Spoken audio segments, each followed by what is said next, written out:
Hello po, isang magandang araw po sa ating lahat, and kumusta po kayo? Ako po si Ate Mel, and sa ngayon po nasa Virgo na po tayo, no? August 23 and September 22, and actually guys, nasa pang-anim na series na po tayo ng tawas, and para po sa inyo to, and ang mechanics po natin is simple. Isipin po nyo na dito po kayo sa akin, and please po, concentrate po kayo sa aking kristal na kung saan magbibigay po sa atin ng lakas, no? Let us pray. Jesus adjuvame, Autiseri Scriptori, Padre Christi Benedictum, Sancti Magnum, Sanctum Magnum, Salvame, Causim Igosum, Causim Elias, Elohim, Eloa, Leon Cha, Escrihel, Agla, Saday, Adonai, Agios, Negaon, Esquiros, Athanatos, Soteos, Alpha, Omega, Elizon, Jehovah, Sabaoth, Emmanuel, Sotar Tetragrammaton, Omoseus, Reserie, Joby, Rixal, Loum, Akdo, Moao, Silim, Mosmuraw. Pakinggan ang aking mga panalangin, in nomine Patri et Filii Spiritus Santo. Amen. And sa lahat po ng Virgo ngayon, no? Virgo po tayo. Virgo, tingnan po natin kung ano po nangyari sa inyo, no? And congratulations guys, nasa pang-anim na series na po tayo ng ating tawas.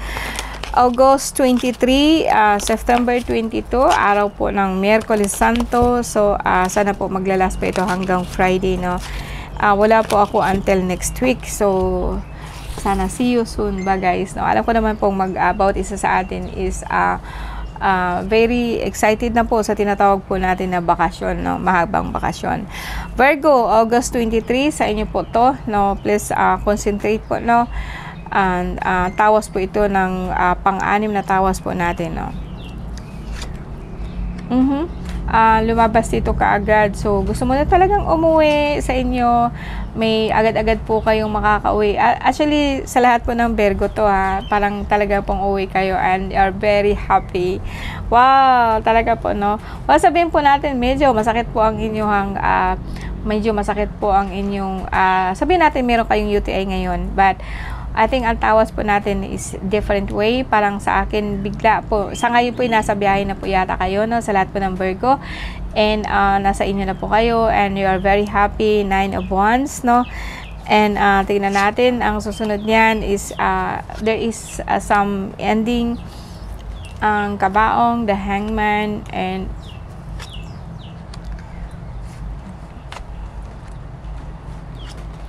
okay, sa sakit po, no?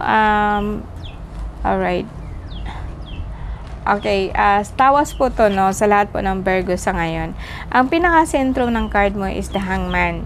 Okay, this is sacrificing without contempt. Parang masaya ka po kahit sabihin po natin na nagsasakripisyo ka. And sabihin po natin na ang iniisip mo, yes, ang pag-uwi mo sa atin, like I said kanina, pag-uwi mo sa inyo, parang masayang-masaya ka po, no? And sinundan po ito na parang, kumbaga sa akin, hindi mo akalain na pag-uwi mo pala is parang magkakagulo kayo, may problema, no? Sorry po guys, no? Magulo utak mo, no? And then parang nauwi po siya sa worry. Ang sumunod po dito na you are thinking about going abroad, and dahil nga po wala po ikaw pera, dahil gusto mong magbago ang buhay mo, and then right now ASAP. Okay, sa lahat po ng Virgo sa ngayon, may nakita po akong gusto mong baguhin. Malakas po, well, sa sakit, makita ko dito na masakit po ang lower back mo. May nakita po akong problema po siya. Lower back hanggang sa baba, hanggang sa iyong mga paa. Masakit po yung tuhod mo. And may nakita po ako ditong rashes. Hindi ka po nakakatulog ng maayos. Well, dahil po to sa kaiisip. Hindi mo kasi alam na parang sa akin masaya ka sana kasi ang travel mo, pauwi ka na po, and then pag-uwi mo sa bahay, parang nakikita mo magulo, hindi yung parang pagsakripisyo mo walang nangyari, and hindi ka po nakakatulog diyan dahil let me repeat that, parang sa gabi pag iniisip mo yun, parang iyon ang sumasakop sa isipan mo, na yung mga sakripisyo mo parang walang nangyari. And nagpunta ka po sa ibang bansa, and then parang pag-uwi mo kasi ngayon is parang wala pa rin pera. And guys, no, very bad story, very very bad, very sad story. But well, Alam niyo yung kagandahan lang kasi dito is just like, when you are home, you're very happy. No, yung pag-uwi ka pa lang, masaya ka po sana. And biglang nagbago ito dahil sa sitwasyon. And balik ka ulit doon sa worry. And dahil nga po sa walang pera. Sa lahat po ng zodiac, ang pinoproblema po talaga natin is kawalan. Siguro naman, maybe this is my mind or is it really reflection of most of us ngayon? Yung parang mas marami po sa atin na nakakapag-isip po or marami po ang mindset sa atin na talaga pong, kumbaga sa akin, nahihirapan po, parang hikahos po. And sa akin, ang iniisip nila pag naka-upload sila, this is already solution. No, it's not. The same thing as po, kung kailangan mong magnegosyo, kailangan mo ng pera, kailangan mo ng malaking halaga. And yes, part po ito doon, but not actually 100%. Kasi actually, ang negosyo, hindi po pera ang kapital. Ito, otak mo. And ang pag-abroad po, hindi po yan solusyon. Kasi po, pag nag-abroad ka, just only, parang ginamot mo lang po. Parang kumbaga sa akin, may sugat ka ngayon, tapos tinapalan mo lang po siya ng band-aid. Pero hindi mo ginamot ang totoong sugat niya, kung ano pong dahilan. You know what I mean? Yung parang kumbaga sa akin, ang mindset po kasi natin, yes, agad-agad, ito ngayon, ganito nga, ganyan. I-fix po natin siya ganito, ganyan. So, as I said, no, parang may sugat ka, malaking sugat, tapos nilagyan mo lang siya ng band-aid, and pretended that, okay, ito po yung solution ko, ito yung ganito, which is not. No? Ang nangyari po kasi sa inyo, Virgo, parang kasing ang expectation mo, hindi nangyari. Hindi nangyari po yung, akala mo, yung mga pinapadala mong pera, okay na. No. And, ito po sa dahilan po kasi na, kapag kasi ang pera mo na hindi mo hinawakan mismo and pinadala mo lang sa amin, pinadala mo lang sa amin o sa inyo, sa kanila, consider it gone. Kasi ang magkano po ang pera ngayon? Yung 1,000 mo ngayon, parang 100 na lang po. And if you're expecting na pagdating mo, magiging okay na ang lahat, hindi po. Sasabi ko nga sa inyo, a happy living life is not about money. It's not about working so hard. And making money is neither po na kailangan mo magtrabaho sa malayo, kailangan mo po ng kumita po ng malaking halaga, kailangan mo po ng magnegosyo ka, kailangan mo ng kapital. As I said, it's not at all, ang mga tao po talaga na yumaman po, o nagkaroon po sila ng pera, nagsimula po sila sa wala, kaya nga po sila yumaman, kaya nga po sila nag-expire, kaya po sila nagnegosyo, kasi wala po silang pera. Hindi ibig sabihin na may pera na sila, tapos magninegosyo pa. No? It's our inner, calling, parang inner cooling mo. No, na parang pag ang mga nagnenegosyoante kasi talaga po na nagsasucceed, they not stopping, walang makakapigil sa kanila kasi yun kasi ang gusto nila mangyari. And eto dito, ano ba ang ginusto mo? Ano ba talaga ang ginusto mo dito? Mostly sa atin ang resulta po ng ang solusyon po kasi natin kaagad sa pag-a-abroad is just like magkaroon ka po ng pera. Pag nagkaroon ka po ng pera, pag pinapadala mo yun, wala na po yun. Kaya wag ka po mag-expect na pagdating mo, marami kang pera at then they will embrace you, yung mga anak mo, tapos ayayakapin ka. No, it's not. Nangyari po yun sa akin, trust me. Kaya nga po sa akin, kahit nasaan kayo, kahit nasa bahay kayo, kahit nasaan po kayo, sa akin, I choose to stay. Kasi noon po talaga nung iniwan ko yung anak ko, sa totoo lang, alam niyo, kung alam ko lang na maging ganito ako, I will never leave my child. Kasi iba kasi po yung pinalaki mo, iba yung pinalaki mo sa pera. Pinalaki mo yan sa pera, be. Pagdating mo, you expect na mamahalin ka niya. No, hindi po. Kasi hindi niya nararamdaman yung pagmamahal mo. Nararamdaman niya yung pera mo. Kung wala ka na pong maibigay, saan ka pupulutin? Sa puso niya. No, being a nanay, yes, this is very sad truth, pero talaga pong ito po yung totoo. Kaya sabi ko sa inyo, okay, sa inyo guys, no, kaya po masakit ang tuhod mo, You want to change this. Kaya nga po umalis ka kasi meron kang gustong baguhin. Is ended up with the coffin. And then nagsasakripisyo ka. And then magagalit ka. No, that is not the answer here. Hindi yung yung parang alam ko po, hindi naman po magagalit, parang hindi siya magagalit, kundi yung parang magulo po ang bahay na uuwian mo. Iba na kasi ngayon ang kaya nga po I'm trying po talaga na kahit paano po maipasok ko po sa inyo dito na sa lahat ng pagkakataon po, we have to start with ourselves. Siguro naman, hindi pa ito huli. Virgo, matagal na po kayo sa akin, pang-anim na tawas na to. Siguro ito mga newcomers ito na Virgo. Okay? Ang ko is like, nadugtong pa din dito ha. Parang dito kasi is just like, may problema ka po sa heart, may problema ka po, parang grabe po kasi yung lungkot mo, yung mga pagsisisi mo, yung mga regrets mo sa life is nakikita ko dito. And what you are thinking na, ang gusto ko lang naman po is makapag-provide po ako sa family. Why I fail it so much? No? Kasi ito po, no? Kumbaga sa akin, ikaw po yung tao na nag-iisip ka lang naman sana na makapag-provide ka po sa family, yung maibigay mo sa kanila lahat. No? Marami sa atin ang nag-a-abroad po, tapos naghahanap ng trabaho sa malayo to provide for the family. And, mag-provide tayo sa pamilya na I can feel that one, but minsan kasi sa atin na nag-a-abroad, kasi nag-abroad din po ako alam niyo bang tatapalan lang po ninyo ng pera yung kalungkutan ng mga anak. Hindi ko naman sinabi na yes, mali po ang mag-abroad, hindi din. Ang gusto ko lang pong i-remind po sa inyo na anywhere you can actually find happiness, anywhere you can find money, it's just only a right alignment.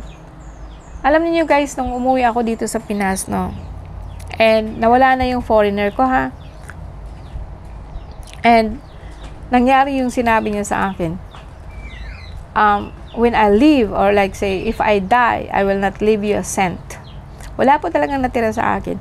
Mayroon po siyang pera, nasa 800,000, and I think 800,000 sa isang bangko. Mayroon pa po sa isa is like, mayroon siyang 1.2 million peso.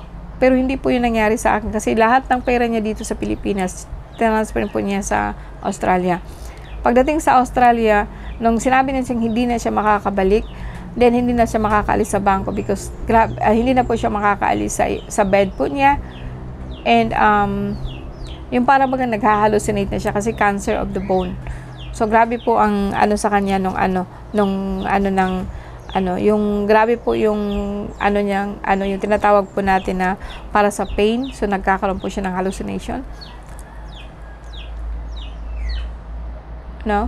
And I'm hanging. Wala po talaga akong kahit isang sintabo. You know? And parang sa akin na blanco ako noon. Yeah, parang na blanco ako, and then di ko alam kung anong gagawin ko. And bigla kong naisip na siguro ako ngayon, mag-start po ako magtahi. And although marunong na po ako magtahi, and every time po na, kaya ang ginawa ko, gumawa po ako ng mga design, and then after that, punta po ako ng school. Pagdating po ng school, mayroon po akong order sa lahat po ng mga teachers, no? Hindi po ako uuwi niyan na wala po akong order. Nag-set po talaga ako sa mind ko na hindi ako uuwi hanggang hindi po ako makakuha po ng mga order. Pag order po niyan, lahat po yan delivered agad. Mayroon pa din akong sinusuplayan dito, pero lahat po yung ginawa. Instead kasi na mag-focus po ako sa grief, dahil po nangyari po yung sinabi niya, ang ginawa ko po is focusing on myself, no? And although masakit, numb yung nararamdaman ko, yung sakit, yung betrayal, no, yung numb na nararamdaman ko is like, I think it's happened. Parang ganon. Galing din po ako sa ibang bansa. So, hindi naman siguro lahat ng Virgo nag-abroad. Hindi din lahat po ng Ang iniisip ko lang I think is a mother na kung saan nalulungkot po kasi all he want is to provide for the family. And masakit po sa atin na, kumbaga sa akin, pag-uwi natin, parang yung lahat ng pinagtrabawan mo, walang nangyari. Di po ba? And as I said sa inyo guys, no, sa lahat po ng Virgo dyan, don't give up. Magsimula tayo ulit. You and me. No, magsimula tayo ulit. Huwag din kayong mag-isip na lahat po ng sinasabi ko dito or lahat ng yung charm ko, yung ano ko, is just like, ito talaga ang pinakakailangan nyo. Kasi, gawin lang po ninyo kahit wala kayo nun. Kailangan lang po talaga ninyo ng bulaklak. Kahit yan sa mga tabi-tabi ng bulaklak, basta na-attract po mata nyo. Kahit po ganito. Kahit ganito po. Kahit mga dahon po. Kasi ang dahon kasi is a receiver of everything. No, kahit wala po kayong sinukuan, magsimula po tayo ulit. Guys, I don't like na see this mother na kung saan nag-expect po siya too much and then nawi po siya doon sa mamamatay ka na na parang kumbaga sa akin, like you're lost and grabe yung regrets mo. Don't. As long na buhay ka pa, as long na meron ka, siguro naman di lahat ng Virgo ganito, no? But then I can feel the pain, no? And siguro nga malaking halaga, nalulungkot ka nun kasi nawala sa'yo. And may nakita po ako ditong tumataas ang dugo mo, so diretso na rin yung mo, mas nagaano ka doon kasi yung pera mo, ang iniisip mo kako is nawala or like pero may nakita po ako guys na may minamanifest ka po dito. Lahat ng Virgo may minamanifest ka po dito na pera, malaking pera, and pambili mo ng, kung hindi sasakyan, makakalipat ka po ng ibang pera ng pangalawa po is yung anak mo, parang ganun, is just like, is also happy ending here, no? And although Virgo, wag ka na pong bumalik doon sa mga nakaraan mo. If nawala po lahat ng pera, leave it. No, iwanan mo na po yun. And leave it, bayaan mo yung pera na yun, and then magsimula ka ulit. And then actually, you can turn things around. Trust me guys, no, diyan na po ako galing. Alam ko po itong mga sinasabi ko. And ang gusto ko sa inyo is just like, we'll do the same. And tutulungan ko kayo kung paano. Just wag lang po kayong mag-beg kasi you don't have to beg me. Kasi nga po, ito po ang gusto ko mangyari. Kung hindi po niyo ako maabot, pakinggan, paulit-ulit po niyo pakinggan yung mga videos ko. Siguro mag-sink in po sa inyo kung anong ibig kong sabihin. Okay, magandang araw po sa atin lahat. Sa lahat po ng ngayon, ito lang yata ang masyado akong yung baga nagbura-bura sa So, grabe yung, okay, let's close Amang makapangyarihan sa lahat, maraming salamat po sa blessing na binigay mo sa amin. Ang lahat na to is isang pagsupok lang na kaya kong kayanin at kayang-kaya ko siyang kayanin sa pamamagitan po ng mahal na ina. Viva Trinidad, Reina Intiero Sora, Liabe Elohim Omnipotente. Viva Trinidad, Reina Intiero Sora, Liabe Elohim Omnipotente. Reina Trinidad, Intiero Sora, Liabe Elohim Omnipotente. Opo, Diyos ko, amahan ko, mahal na inahan, basbasan mo ang talan pong mga Virgo, hawanan mo ang ilang kasing-kasing, hayagan mo ang ilang una-una sa pamamagitan sa imong mahal na inahan. Thank you po, maraming salamat. Thank you po guys, and maraming salamat po sa inyo.